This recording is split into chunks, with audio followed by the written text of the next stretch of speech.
तो नमस्कार, सभी का स्वागत है दिवा एजुकेशन में। ये होली स्पेशल क्लास है जिसमें क्लास बंद होने के बावजूद भी मैं आप सभी को कोशिश कर रहा हूँ कि कुछ ना कुछ प्रैक्टिस के क्वेश्चंस आप सभी से करा लिए जाएं। जैसा अब मैं सभी क्वेश्चंस की एक बेहतर व्याख्या आप सभी के लिए करता हूँ, लेकिन यहाँ पे हम बातचीत कर रहे हैं कि हम केवल क्वेश्चन और आंसर पर ध्यान देंगे और अगर पॉसिबल रहा जिन क्वेश्चंस के बारे में उनके बारे में हम थोड़ी बहुत व्याख्या बोलेंगे ताकि आपकी कंटिन्यूटी बनी रहे। चूँकि इस पेन टैब पर लिख पाना अभी मेरे लिए थोड़ा सा असहज है। तो चलिए शुरू करते हैं। लिखा गया है कि निम्नलिखित में से कौन पोटेशियम आर्गन तिथि निर्धारण के लिए उपयुक्त है।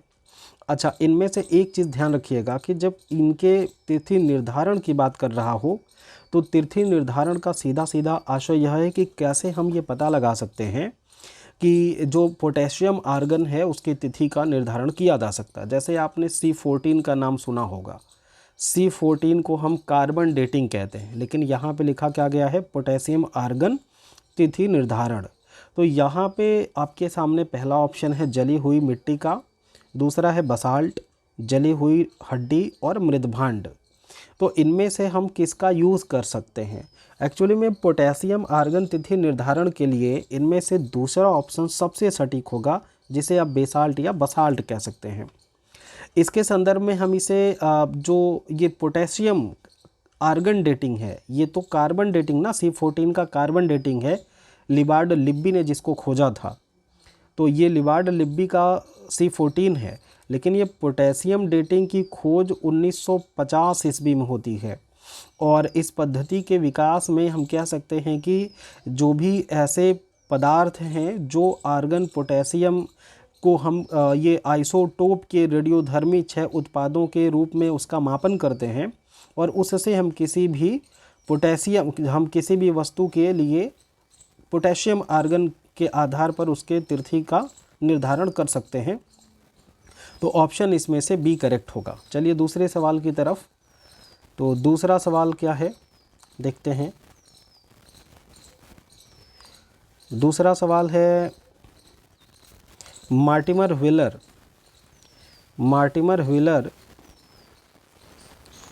ने किस उत्खनन विधि की तुलना एक रेलगाड़ी की समय सारणी से की है जिसकी गाड़ी का कोई पता नहीं है।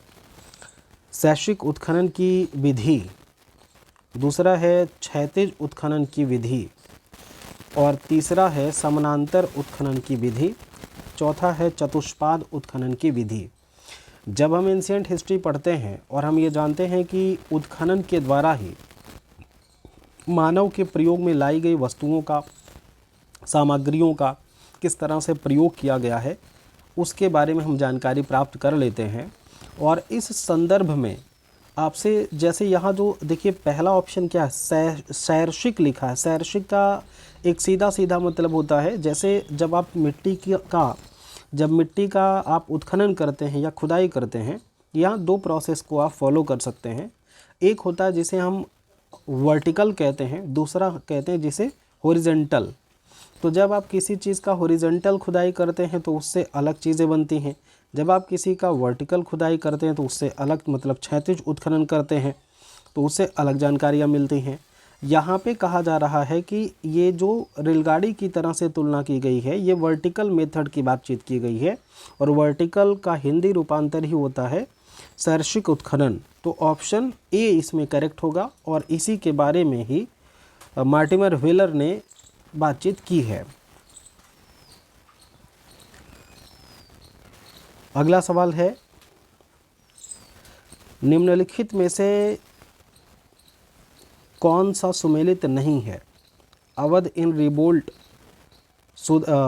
Rudrangshu Mukherjee, the peasant I Eric Stokes, the Raj of Rani Meena Bhargav, the last Mughal William Dalrymple.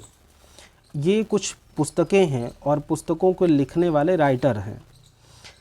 यहाँ सवाल ये है कि जो सामने लिखा गया है क्या उससे चीज़ें मैच कर रही हैं। The Raj of Rani actual में ये ताप्ती राय की रचना है, जिसमें झांसी की रानी लक्ष्मीबाई की घटनाओं का चित्रण किया गया है। तो इसमें सुमेलित नहीं है पूछा गया है, और सुमेलित नहीं में है क्या है, द राज ऑफ रानी। तो ये मीना भार्गव का नहीं है, ये किसका है, ताप्ती राय की रचना है, ये ताप्ती राय की रचना है। सो ऑप्शन सी इसमें होगा। अब आपके सामने 3 पुस्तकें मिल गई हैं, जैसे अवध इन रिवोल्ट, ये नए राइटर हैं रुद्रांशु मुखर्जी। उसके बाद the peasant I, Eric Stokes की किताब है। द लास्ट मुगल, ये विलियम डेलरिम्पल की किताब है। मीना भार्गव कई सारी पुस्तकों को लिखने के लिए जानी जाती हैं। पहले एक पुस्तक मीना भार्गव का नाम आता है जिसका शीर्षक था वुमेन, और एक है frontiers of environment, state, society and ecology, education and politics, the women's movement and Delhi. इस तरह से कई सारी किताबें मीना भार्गव के द्वारा लिखी गई हैं। तो इस सवाल का करेक्ट आंसर होगा सी, जो मैच नहीं है। सवाल है 1842 के बुंदेला विद्रोह के दमन में किसने अंग्रेज़ों की मदद की थी। अब अंग्रेज़ों की मदद करने वालों में इसमें हृदय शाह और गणशज, मर्दन सिंह और जवाहर सिंह जैसे लोगों का नाम लिखा गया है। 1842 के बुंदेला विद्रोह के दमन में इसमें एक नाम मिलता है मर्दन सिंह का, और मर्दन सिंह ने ये अंग्रेज़ों के सहायक के रूप में, उनके रिपोर्टर के रूप में इनको जाना जाता है। इन्होंने अंग्रेज़ों का साथ दिया था, अंग्रेज़ों की मदद की थी अपने इस पूरे मूवमेंट के दौरान। ये अंग्रेज़ों के साथ रहे हैं मर्दन सिंह। सो ऑप्शन इसमें से सी करेक्ट होगा। 1842 में जो ब्रिटिशर्स थे वो सागर नर्मदा का जो क्षेत्र था उसमें एक विद्रोह हुआ, और मध्य प्रदेश के इतिहास में जो बुंदेला विद्रोह है ये सबसे ज़बरदस्त विद्रोह माना जाता है। यहीं पे चंद्रपुर के जवाहर सिंह और बुंदेला और नरहट के जो मधुकर शाह थे वो इस विद्रोह के नेता थे, और मदनपुर के जो गोंड राजा थे दिलन शाह नाम था, और हीरापुर के राजा हीरा शाह, और नरसिंहपुर के लोगों सहित कई सारे लोग इस विद्रोह में शामिल हुए थे, जिसमें मर्दन सिंह ने अंग्रेज़ों का साथ ले करके और विद्रोहों को दबाने के लिए और विद्रोहियों को पकड़वाने के लिए अंग्रेज़ों का साथ दिया था। तो ऑप्शन सी इसमें करेक्ट आंसर होगा। एक प्रमुख कृति विमेंस मूवमेंट इन इंडिया की लेखक कौन है। विमेंस मूवमेंट इन इंडिया की लेखक कौन है। Who is the author of the prominent works women's movement in India. A.R. Desai, Margaret Barnes, Pratima Asthana या फिर मृदुला मुखर्जी। जहाँ पे ये जो विमेंस मूवमेंट इन इंडिया की लेखक हैं ये एक्चुअल में प्रतिमा अस्थाना है। तो ऑप्शन क्या निकल रहा हमारा, ऑप्शन सी है इसका करेक्ट आंसर।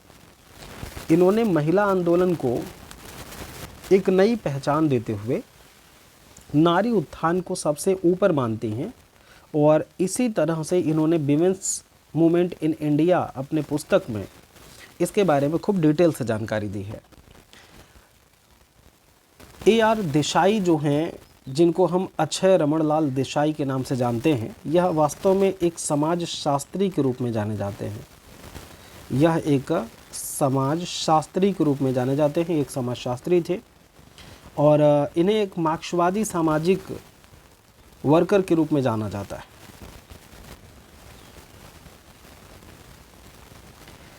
किसने न्यू लैम्प्स फॉर ओल्ड शीर्षक से लेखों की एक श्रृंखला प्रकाशित की, जहां नरमपंथी राजनीति की आलोचना प्रस्तुत की गई। लाला लाजपत राय, बाल गंगाधर तिलक, अरबिंदो घोष और बिपिन चंद्र पाल। इनमें से कोई एक नाम हो सकता है जो सही हो, या एक नाम ऐसा हो सकता है जो आपके लिए बेहतर हो। तो देखिएगा, पूछा जा रहा है कि किसने न्यू लैम्प्स फॉर ओल्ड शीर्षक से लेख लिखे हैं। जाहिर सी बात है कि इसमें एक नाम ऐसा है जिसने ऐसे लेखों की श्रृंखला नरमपंथी राजनीति की आलोचना की है। जैसे राजनीतिक तौर पर जो भी ऐसे लोग हैं, जैसे एक तो नरमपंथी लोग हैं कांग्रेस के, और दूसरे हैं गरमपंथी लोग।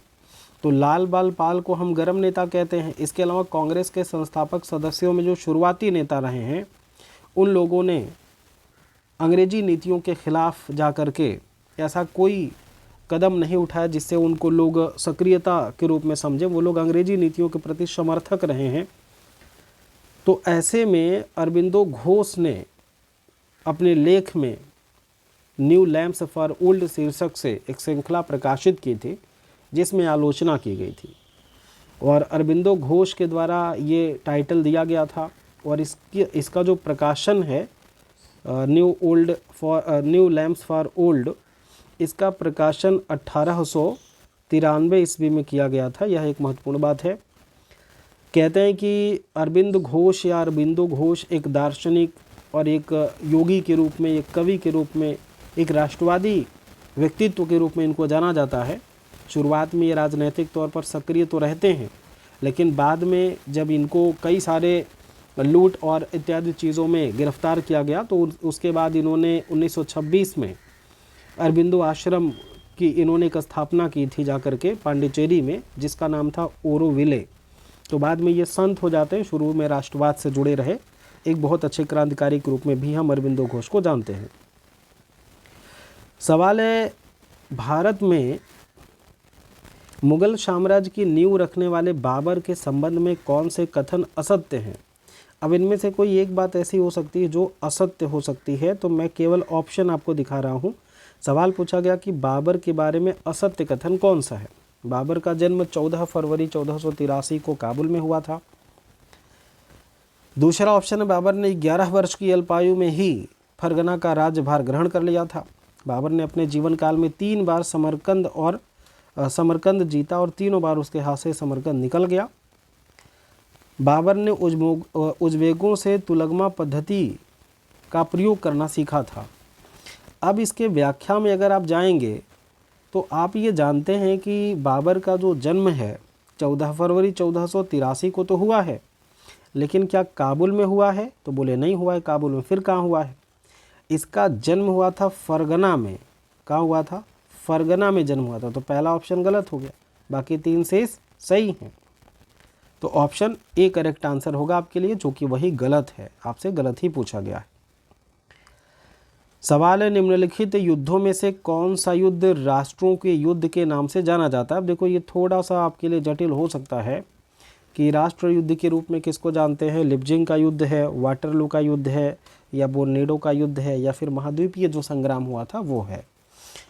इसमें जो लाइप्सिंग का युद्ध है 1813 में, इसको हम राष्ट्रों के युद्ध के नाम से जानते हैं। लिपजिंग जिसे लिखा गया है, मतलब ऑप्शन ए जो पहला ऑप्शन है इसमें, तो इसी को हम क्या मानते हैं, राष्ट्रों के युद्ध के रूप में जाना जाता है।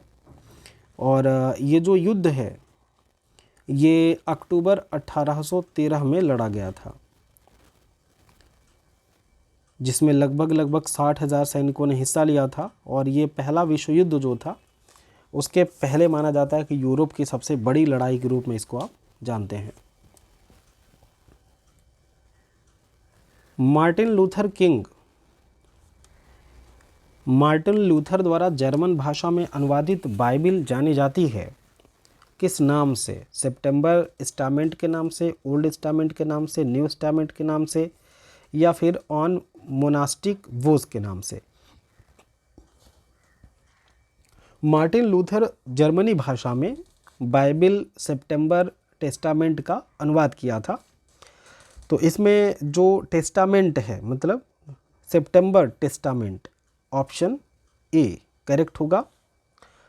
ये बाइबिल का अनुवाद है जिसमें सभी धर्म ग्रंथों को सभी भाषाओं में उपलब्ध कराया गया था। जो पुरानी बाइबिल है या और नई बाइबिल है, इसको ओल्ड टेस्टामेंट और न्यू टेस्टामेंट के नाम से जानते हैं, लेकिन आपके सवाल का आंसर जो होगा वो ऑप्शन एक होगा, पहला। मैं आपके लिए सम्मान सहित शांति लाया हूँ, यह बात बर्लिन की सभा में 1878 के पश्चात निम्नलिखित में से अपने देशवासियों से किसने कही थी? बीकन्सफील्ड ने कही है, या बिस्मार्क ने, जार अलेक्जेंडर ने, या लियोन गेम्बेस्ता ने? एक्चुअली ये जो सवाल है ये बीकन्सफील्ड ने अपने देशवासियों से कही थी 1878 के बाद। मैं आपके लिए सम्मान सहित शांति लाया हूँ। ये बीकन्सफील्ड की भाषा है। बीकन्सफील्ड जो है यह एक ब्रिटिश का बहुत ही ज़बरदस्त माना जाने वाला राजनेता कह सकते हैं, जो रूढ़िवादी राजनीतिज्ञ के रूप में हम इसको मानते हैं। तो ऑप्शन क्या करेक्ट होगा अपना? ऑप्शन बी करेक्ट होगा, सॉरी ऑप्शन ए करेक्ट होगा, पहला ऑप्शन ठीक है। आगे देखिए, लिखा गया है कि अमेरिकी गृह युद्ध में चलानवरशील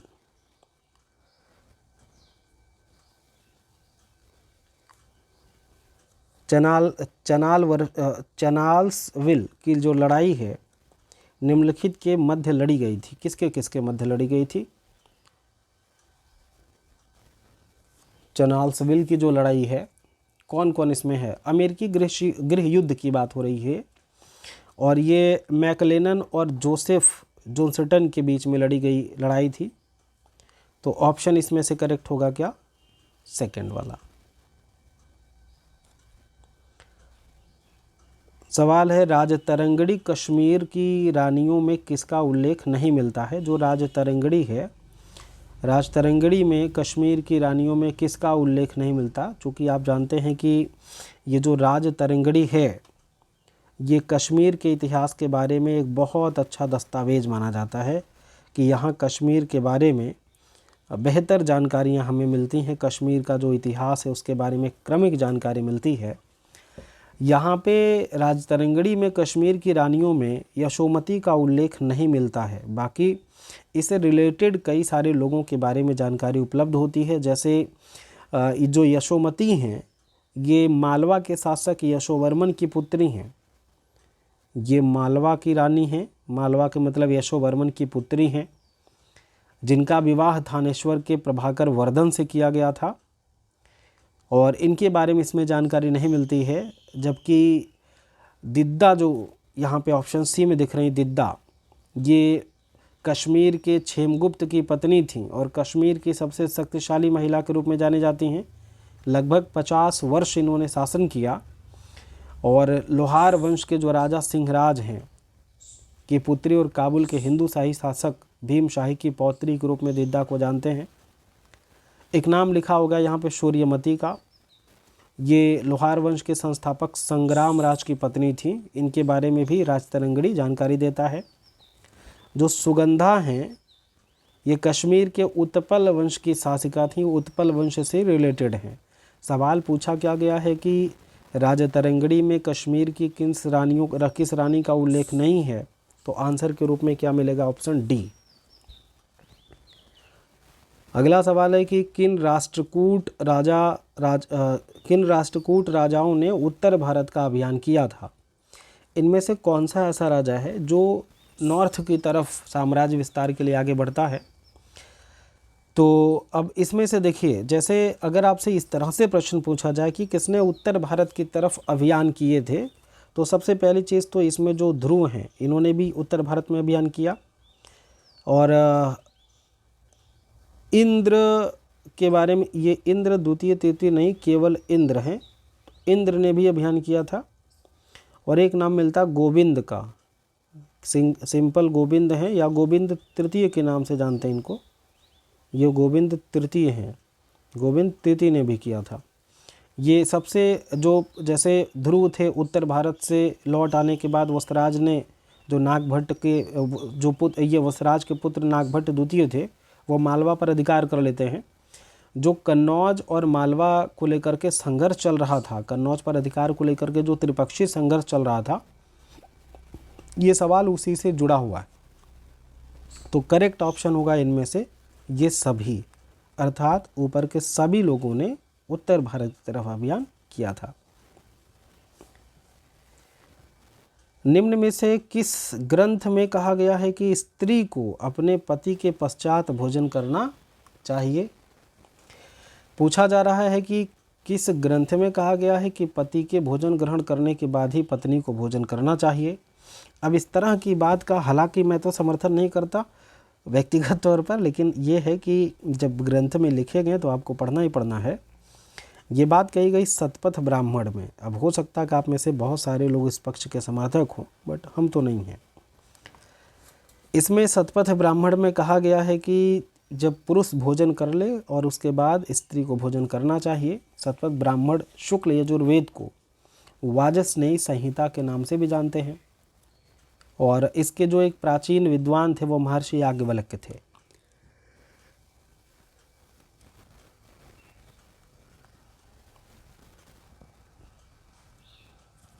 the creation of patriarchy, the creation of patriarchy, ये नारीवादी इतिहासकार किसके द्वारा ये लिखा गया? द क्रिएशन ऑफ पेट्रियार्की, ये ग्रंथ है द क्रिएशन ऑफ पेट्रियार्की। किसने लिखा है? कौन ऐसा आदमी है जिसे आप जानते हैं कि ये कौन ऐसा आदमी है जो द क्रिएशन ऑफ पेट्रियार्की नाम की किताब लिखा और ये फेमिनिज्म से प्रभावित है? तो फेमिनिज्म में लेकर के एक गर्डा लर्नर का नाम आता है। ऑप्शन बी करेक्ट होगा, गर्डा लर्नर नारीवादी इतिहासकार हैं, फेमिनिज्म से जुड़े हुए हैं। इसी तरह से एक सवाल है जो आपसे पूछा गया कन्फ्यूशियसवाद से कि कन्फ्यूशियसवाद का संस्थापक कौन था। ये चाइना के इतिहास से प्रश्न पूछा गया है। और एक कन्फ्यूशियस जो है ये चीनी का एक बहुत बड़ा फिलोसफर था, लगभग 551 ईसा पूर्व के आसपास ये अस्तित्व में था। और इसको जैसे कॉन्गजी एक नाम मिलता है, कॉन्गजी, चाहे इसी को आप जब इसको लिखेंगे ना KONG ZI, कॉन्गजी, तो इसको पढ़ेंगे आप सी वाले को, ठीक। यही आदमी है जो कन्फ्यूशियस से रिलेटेड कन्फ्यूशियसवाद का जो संस्थापक माना जाता है। ऐतिहासिक शोध निर्मित होता है। अब देखिए रिसर्च से प्रश्न है, जब कोई हम शोध करते हैं और वो अगर हिस्टोरिकल एक्सपेरिमेंट है हमारा, तो उसके निर्माण में हम क्या क्या चीज़ें करते हैं। सबसे पहली चीज़ तो हम क्या करते हैं, किसी नए डेटा का कलेक्शन करते हैं, कोई नया डेटा कलेक्ट करते हैं। उसके बाद जो डेटा होता है उसकी एक नई व्याख्या करना ज़रूरी होता है। किसी पुराने नए डेटा का एक कंटेंट हमने कलेक्ट किया, कंटेंट हमने लिया और उसकी हमने एक नई व्याख्या की। जो चीज़ किताबों में लिखी गई हैं वो तो अलग चीज़ है।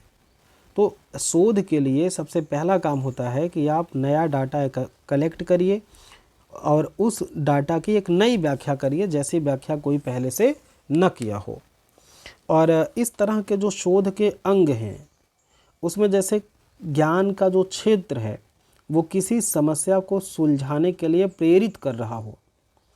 दूसरा तथ्य मिलता है कि जो प्रासंगिक तथ्य हैं उनका संकलन किया जाए, विवेकपूर्ण विश्लेषण करके और अध्ययन सामग्री प्रस्तुत की जाए, और जो निर्णय उसके बाद निकलता है वो चीज़ें फिर हमें बताने की ज़रूरत पड़ती है। तो मुझे लगता है कि option C is best option for this question, मतलब ए और बी दोनों करेक्ट होंगे। अगला सवाल है,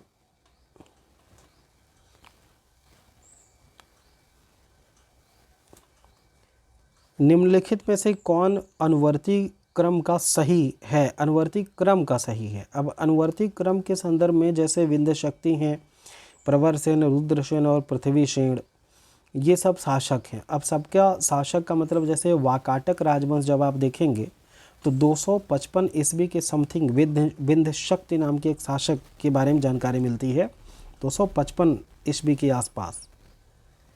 और विंध्यशक्ति के बाद प्रवरसेन प्रथम गद्दी पर बैठते हैं जो 275 से 335 ईस्वी तक चलेंगे। उसके बाद रुद्रसेन प्रथम आएंगे 335 में, और फिर रुद्रसेन के जो उत्तराधिकारी हुए पृथ्वीसेन प्रथम। तो इस हिसाब से पहला ऑप्शन करेक्ट होगा इसमें।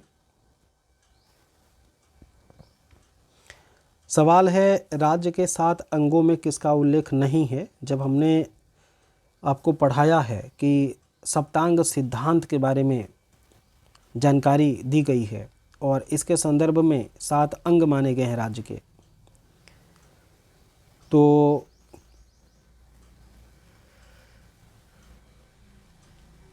राज्य के 7 अंगों में से इसमें देखिए जनपद का तो है ही, कोष का है ही, मित्र का है ही, लेकिन दूत का कहीं उल्लेख नहीं मिलता है, इसलिए ऑप्शन का क्या, ऑप्शन ए करेक्ट होगा। फिर सवाल है कौटिल्य का कुप्याध्यक्ष कौन था। अब कुप्याध्यक्ष का मतलब आपको हमने कई सारे अध्यक्ष के बारे में चर्चा किया है।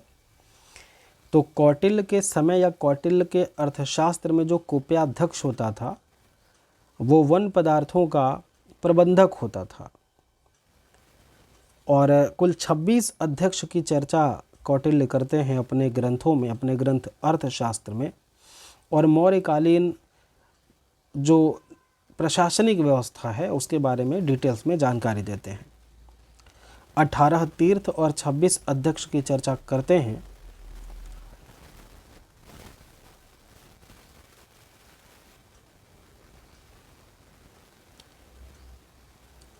सवाल देखते हैं, कौटिल्य का कुप्याध्यक्ष कौन था, हो चुका है। अगला, चालुक्यकालीन प्रसिद्ध गुहा मंदिर निम्नलिखित में से कहाँ स्थित है। चालुक्यकालीन प्रसिद्ध गुहा मंदिर निम्नलिखित में से कहाँ स्थित है। बादामी में, कांचीपुरम में, मान्यखेत में और पद्मढकल में। तो चालुक्यकालीन जो प्रसिद्ध गुहा मंदिर हैं वो निम्नलिखित में से कहाँ पे हैं। अब गुहा का मतलब गुफाओं में बनाए गए मंदिर हैं जो बादामी में स्थित हैं। तो बादामी के चालुक्य का मंदिर जो है वो काफ़ी प्रसिद्ध है, फेमस है। निम्नलिखित में से किस बौद्ध ग्रंथ में 16 महाजनपदों का उल्लेख किया गया है। देखो, बौद्ध और जैन दोनों ग्रंथों में 16 महाजनपदों का उल्लेख किया गया है कि 6ठी सदी ईसा पूर्व में एक तो बौद्ध ग्रंथ है जिसका नाम है अंगुत्तर निकाय, और इसी तरह से एक जैन ग्रंथ भी है जिसका नाम है भगवती सूत्र। तो जैन ग्रंथ भगवती सूत्र में और बौद्ध ग्रंथ अंगुत्तर निकाय में 16 महाजनपदों का उल्लेख किया गया है। जबकि इसमें जो मंजूश्री मूलकल्प दिया गया है ये बौद्धयान, जो बौद्ध शाखा का महायान है, बौद्ध धर्म का महायान शाखा है, उसमें सर्वोच्च बुद्धिमत्ता और प्रतीक बोधिसत्व का मानवीकरण संस्कृत में किया गया है जिसका अर्थ होता है सौम्य या मधुर महिमा। तो मंजूश्री मूलकल्प महायान बौद्ध धर्म से रिलेटेड है। ललित विस्तार के बारे में या ललित विस्तार के बारे में कहा गया है कि इसमें गणित से संबंधित जानकारियां और ललित विस्तार से भी बौद्ध जो ये वैपुल्य सूत्र हैं उसके बारे में जानकारी मिलती है। एक्चुअली हमको लीलावती ध्यान आ गया था, लीलावती गणित की पुस्तक है, ललित विस्तार नहीं है। अगला सवाल है कि वह कौन सा शासक था जिसने निरीक्षक लिपिक को घूस देने के लिए एक सैनिक को सोने का सिक्का दिया था। मेडवल हिस्ट्री में जब आप तुगलक वंश को पढ़ेंगे तो एक तो आपको मिलेगा जीटी गयासुद्दीन तुगलक, उसके बाद मिलेगा आपको एमबीटी मोहम्मद बिन तुगलक, और फिर मिलेगा एफटी। तो एफटी का शासनकाल तमाम चीज़ों की वजह से बड़ा दुरुस्त माना जाता है, लेकिन फिरोज़ तुगलक की एक आलोचना की जाती है कि इसके समय सैन्य व्यवस्था में कुछ ऐसे लोग भी शामिल हो गए थे जो योग्य नहीं थे। तो अयोग्य लोगों को पास करने के लिए वो खुद अपने पास से रिश्वत देता है ताकि उसके घोड़े पास कराया जा सकें। कहते हैं कि फिरोज शाह का शासनकाल मध्यकालीन इतिहास का सबसे बड़ा भ्रष्ट शासन माना गया है। निम्नलिखित में से किसने रामायण का बंगला रूपांतरण प्रस्तुत किया था। अब बंगाली भाषा में रामायण का अनुवाद किसने किया था। बंगाल का बाइबिल है जिसे कृत्तिवास ने जिसकी रचित किया था, सबसे पहली बार बारबक शाह नाम का एक बंगाली शासक था। तो बंगाली शासक बारबर शाह या बारबक शाह के समय कृत्तिवास ने बंगाली भाषा में रामायण का अनुवाद किया था। और रामायण का जो पहला तमिल अनुवाद है वो कवि कंबन ने किया था, रामायण या ये रामावतारम नाम से किया था, लेकिन ये बंगाली पूछा गया तो कृत्तिवास ने किया है। निम्न में से किस देश में संसदीय लोकतंत्र नहीं है।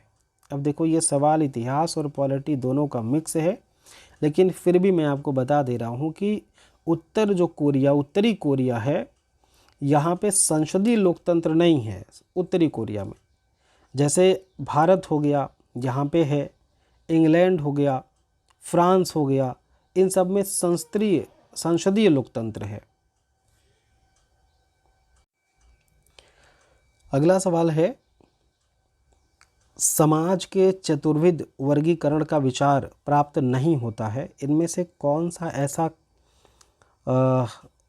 ऑप्शन सही होगा जहाँ पे समाज का जो क्लासिफिकेशन है, जो वर्गीकरण है, फोर्थ फोल्ड वाला, मतलब चतुर्वर्गीय जो विभाजन है, वो इनमें से किस में प्राप्त नहीं होता है। समाज 4 वर्गों में बटा हुआ है, आपको पता है। तो इसमें से जो महाभारत का शांति पर्व है, इसमें भी 4 वर्णों का उल्लेख है, विष्णु पुराण में भी है, ऋग्वेद के 4 जो पुरुष सूक्त है उसमें तो वर्ण की उत्पत्ति का पहला ही समाचार मिलता है, ऋग्वेद के नाशदी सूक्त जो है इसमें नहीं मिलता है। तो ऑप्शन डी हमारे लिए यहाँ पे करेक्ट होगा।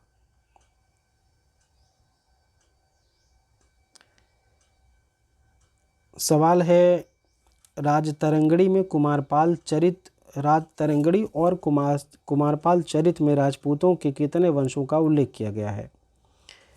अब कितने वंशों का उल्लेख किया गया है, इसमें दोनों में सेम कंटेंट है। लगभग कुमारपाल चरित और राजतरंगड़ी दोनों में 36 राजपूत राजवंशों के बारे में जानकारी दी गई है।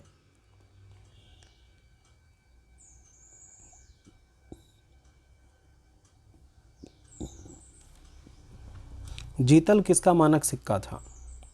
मध्यकाल में इल्तुतमिश पहला ऐसा शासक है जिसने अब्बासी खलीफा अल मुंतशिर के नाम से सिक्के चलवाए थे। चांदी का सिक्का टका और तांबे का जीतल नाम का सिक्का चलवाया था। तो दिल्ली सल्तनत में इल्तुतमिश एक ऐसा शासक के रूप में जाना जाता है जिसने आर्थिक व्यवस्था को बड़ा मजबूती के साथ बहुत ही बेहतर ढंग से उसको लागू किया था। और एक तरह से कहें कि उसके जो चांदी और टके के सिक्के हैं, चांदी का जो सिक्का है जिसे टका कहा जाएगा, उसमें उसने अपना भी नाम अंकित करवाया और कालांतर में जाकर के अपनी बेटी रज़िया का भी नाम अंकित करवाया था। कुल 22 ग्रेन का जीतल इसने चलाया था और सभी टकसालों पर जो सिक्के आते हैं उन टकसालों का नाम भी इसने सिक्कों पर अंकित कराने की एक नई परंपरा को शुरू किया। तो यहाँ तक हम एक देख पाते हैं कि मध्यकाल को स्थायी करने का सबसे महत्वपूर्ण काम इसके द्वारा किया गया था। सवाल है, तैमूर के आक्रमण के समय दिल्ली का सुल्तान कौन था। जिस समय तैमूर ने आक्रमण किया था तो वो 1398 का आक्रमण होगा। हमने आपको पढ़ाया हुआ है 1398 में तैमूर का आक्रमण हुआ और उसके बाद ये तुगलक वंश के अंतिम शासक के रूप में हम जानते हैं। इसी समय तैमूर लंग का भारत पर आक्रमण हुआ। ये लंगड़ा था, इसलिए इस वजह से इसे तैमूर लंग कहते हैं। तो तैमूर ने आक्रमण किया, दिल्ली पर पूरी तरह से उसने तहस नहस कर दिया और जो दिल्ली सुल्तान की प्रतिष्ठा है उसका उसने तहस नहस कर दिया। तो नासिरुद्दीन मोहम्मद तुगलक के समय इसका आक्रमण किया गया था। तो इस तरह से कुल 30 प्रश्न हमने यहाँ पे कवर किए हैं। और आपको एक चीज़ बता दें कि अगर आप मेरी क्लासेस को कंटिन्यू करना चाहते हैं, मेरी क्लासेस का आप पेड वर्ज़न लेना चाहते हैं, तो एक मेरा एप्लीकेशन है जिसका नाम होगा बीट एग्ज़ाम। और इस बीट एग्ज़ाम्स पर जा कर के आप हमारे पेड कोर्सेज़ को ख़रीद सकते हैं। किसी भी तरह का अगर आप इंक्वायरी चाहते हैं तो यहाँ नीचे नंबर लिखे गए हैं। ये नंबर मेरा पर्सनल नंबर है और ये ऑफिस का नंबर है। इस नंबर पर आप देखेंगे हर पेज पर ये नंबर लिखा गया है। तो किसी भी पेज से आप इस नंबर को कॉपी कर सकते हैं। इस नंबर को आप नोट कर लीजिए और किसी भी तरह की इंक्वायरी करने के लिए, कोई पूछताछ करने के लिए आप हमें कॉल कर सकते हैं इस नंबर्स पर। सो आई थिंक ये सेशन आपको ज़बरदस्त लगेगा और बहुत ही जल्दी हम लोग फिर से डीजी बोर्ड और कैमरे के सामने मिलेंगे। जब तक नहीं मिल रहे हैं, इस छुट्टी को आप इसी तरह से सार्थक बनाइए। सभी को मेरी शुभकामनाएं, शुभ आकांक्षाएं हैं। लगे रहिए, फिर मिलते हैं इसी तरह से किसी नए वीडियो में। नमस्कार।